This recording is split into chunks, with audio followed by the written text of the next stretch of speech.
Kalfas, and I'm actually just on my whiteboard in my basement studio doing some strategy whiteboard stuff because it helps me think things through. And I got really excited. I had this epiphany. It's a time management epiphany.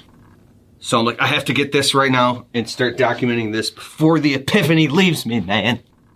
And I'm not trying to entertain you. I'm not trying to do anything. I'm just literally, I might as well go live while I do this. When you do things that you love, they inspire you and they give you energy. It comes from a source and from a place that is never ending. It's constant abundance. It gives you energy to do it. It doesn't feel like work. But when you do things that you feel like you have to do or that are a chore, they drain your willpower and they suck you dry. If you sleep, you're supposed to sleep 6 to 8 hours a night, preferably 8 hours a night. So there's 24 hours in a day. That's 30% of your life, of your day. So if I were to cut this into 30%, that's like 30%. Now, if you have to work 8 hours a day, which who works 8 hours a day? Most of us work about 10, 11 hours a day. If you have your own small business, some say, I work 20 hours a day. Well, some people work 12 hours a day. You could probably keep that up for a couple months before you totally burn out in your business. But I'd say, I know in my business, well, let's say 10 hours a day, and 8 hours on Saturday, 5 hours on Sunday. That's 58, 63 hours a week, just say 60 hours. So, oh my God, what does that break down per day? How much is that per day? That's 7 days a week. Is that 8 times 7? 7 is 48. 8 times 8 is 8. Let's just say 8 hours a day. Okay, so that's 8 hours a day working. I originally saw this pie from a guy named Chris Brady, and it blew my mind. Now, if you're doing what you love to do for a living and it's your life's deepest calling and passion and it wakes you up and inspires you and you want to do it for the rest of your life, that's great. It's not even work, right?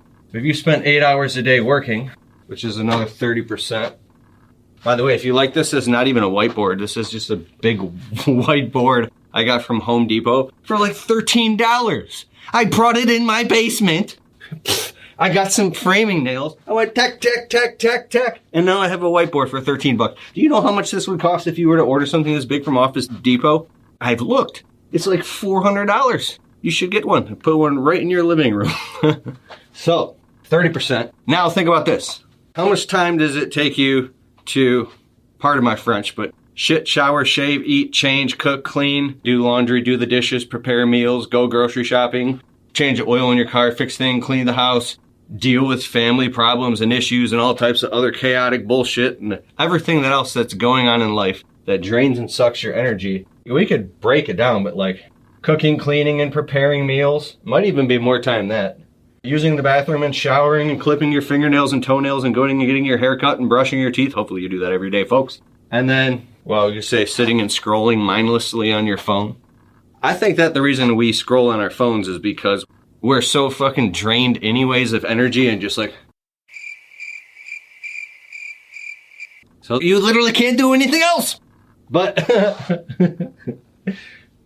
all these things, dealing with all the stuff I just talked about, all you have left, and I could take the time and, draw this out, but that would take too long for the sake of this video. Because I'm going to draw this out in two different ways to get perspective. I just had this epiphany. My wife has her business. You see me post it sometimes. You see on her channel at Ashley Kalfas. It's our 8-year wedding anniversary tomorrow. And so I took the day off work and I'm taking a week off. Spent probably 3-4 days with my wife.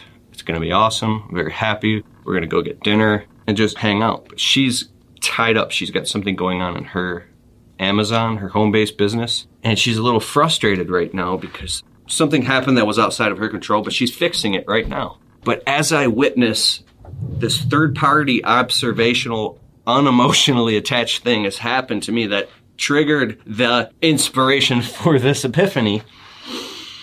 And then I'm sharing that with you and documenting this. So, you know when things happen in your business and in your life, it's like the emotional needles in your arm. It hijacks you. You respond. The sympathetic nervous system activates, and now all of a sudden, you're hijacked. It's like it's got control of you. You can't see the forest for the trees, while somebody else on the outside can just look at you and shrug their shoulders and just see it for what it is. They can see the bottom line. And that's why it's very important to have people around you, your Fab Five, the people around you that can give you perspective. And the more you go through things and the more you iron out those processes and put little systems around that, is the more something can happen and it doesn't even bother you anymore because you've expected it. But when I watch the things happen with my wife, and when she has an emotional response because she has all positive 5-star reviews in what she does, she's obsessed with customer service and perfection in her product. She really is a perfectionist. I'm really proud of my wife. But that's one thing that I don't know if you can teach, and that's something that she has, this articulateness about cleanliness and perfection and fine lines and edges to the point of it's insane.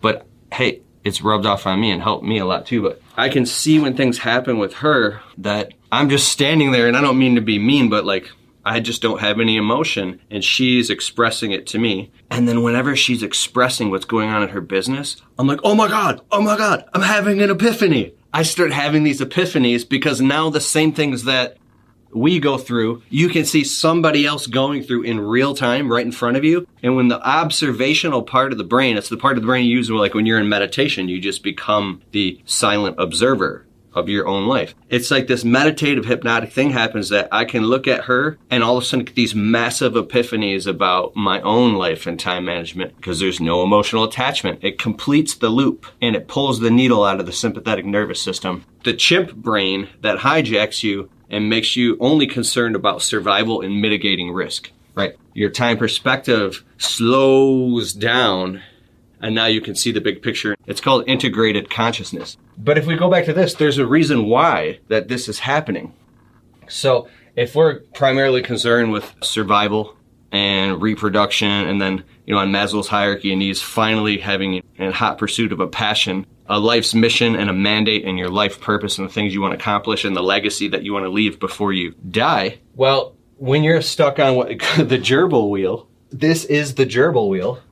All this time is taken up in all this stuff. And if we don't have any healthy boundaries and we don't know our life's purpose and mission and mandate, and we haven't mapped that out or had the experiential process of the awakening, like the big aha, this little tiny sliver of time that we have left right here, this is like the 2%. You're supposed to live your life's deepest calling and mission and mandate and purpose and change the world. You're supposed to build the multi-million-dollar business that gets to a point where it's residual, where you can go give back and save the dolphins, save the earth. You can build foundations. You can start charities. You can write your best-selling book or novel. You can take that trip to the Grand Canyon for a month and just sit on the side of the Grand Canyon and meditate. More of the Untrapped podcast right after this. Jill's office provides friendly, professional receptionists for small business owners just like you. We can help answer your calls, and we can even schedule estimates and jobs for you. Try Jill's office today and get a $25 discount when you say Untrapped. Just go to jillsoffice.com. This is Untrapped with Keith Kalfas. Whatever your life's deepest passion is. And you're supposed to do all this on 2% of your time. If you can clearly look, all is taken. Now, what really happens in this little sliver of time is if you spend all your time doing this, your willpower is spent. I took this amazing course by Eben Pagan called Wake Up Productive, and he talks about you only have so much willpower per day, and there's studies shown that there's only about 50 purely productive minutes that you get in each day where you're in a peak. There's circadian and ultradian rhythms, and these rhythms go like this.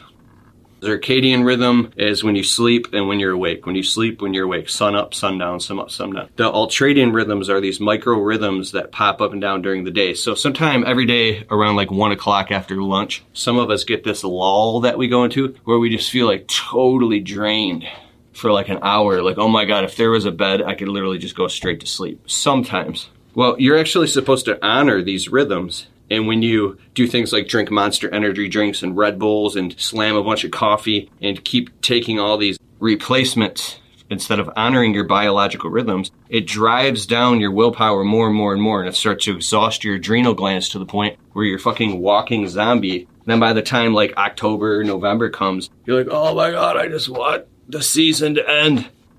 That's why some of these rock star people meditate and eat perfectly clean diets and make sure they get the exact right amount of sleep, and they sleep in perfect darkness and they do yoga and stretches and they have perfectly healthy boundaries in their life where they don't let other people's bullshit get in the way. I think that the thing that gives you the reason to become a very structured person with very high levels of aspirations, a high demand on yourself, and high success is that you know your life's mission and mandate and purpose, and you're not confused on it. When you know what your life's purpose is, you get very much clear about everything else. You put everything else in line. People say you're supposed to put God first, then your family, then everything else, then your business, then yourself. Well, it's funny that if you do that without spiritual eyes or spiritual thinking, you'll be like, what, I come last? You would just end up sick in bed and not get anything. It'll come down like a house of cards. But in spiritual order, there's 7 different laws of truth. The highest is spiritual.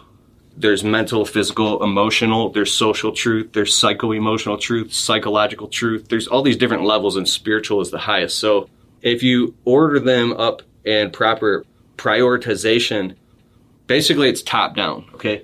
So I'm looking at this. God, this is like 8 hours long. There's like 100 books, but there's this book by Dr. David R. Hawkins called Letting Go, and he talks about surrender. Depending on what perspective or lens you look at it through, you can be the victim or the victor. You could be somebody that looks at life and trying to do all the overwhelming tasks of life as a complete impossibility that drags you down into victimhood, or you can look at it as the greatest blessing of all, that it's the most fun challenge. Life is like some etheric video game that you get to like put on a suit and run through and have so much fun and love people unequivocally and do all the right things, and everything is a challenge and it's in your benefit. The universe is designed in your benefit, right? And it all depends on where you vibrate to and the bandwidth of your consciousness. So if you vibrate really low down here, and the low levels of shame and anger and apathy and sadness and depression and guilt and fear and sickness, all those things, you will never be able to get higher up to these aspirational levels that allow you to expand this 2% to like 20% of your time spent on that. And then eventually the highest order of all is when you spend 80% of your time, 80% on your life's mission, mandate, and purpose. So how would you do all this? Well, you would delegate all this. You would systematize your business so you have everybody doing everything for you, and you just do the highest level $1,000 an hour activities. You don't do anything under $1,000 an hour or at least $100 an hour activities. You delegate, automate, or get rid of everything else. You're sleeping. You would get like the best quality sleep ever. You'd invest in like the best mattress. You'd get blinds that close and black out everything. You'd wear an eye mask and like take melatonin and make sure you're perfectly hydrated and all these things, and take sleep very intentional. Your diet would be very clean. Maybe you'd have a chef or deliver meals to you.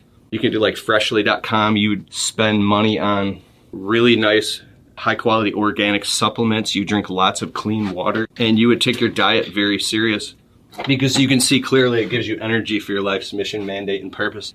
All the laundry and cooking and cleaning and folding of clothes and all the going to the grocery store, all that shit gets automated. You hire personal assistants for everything. You have people deliver your groceries. You have a person clean your house.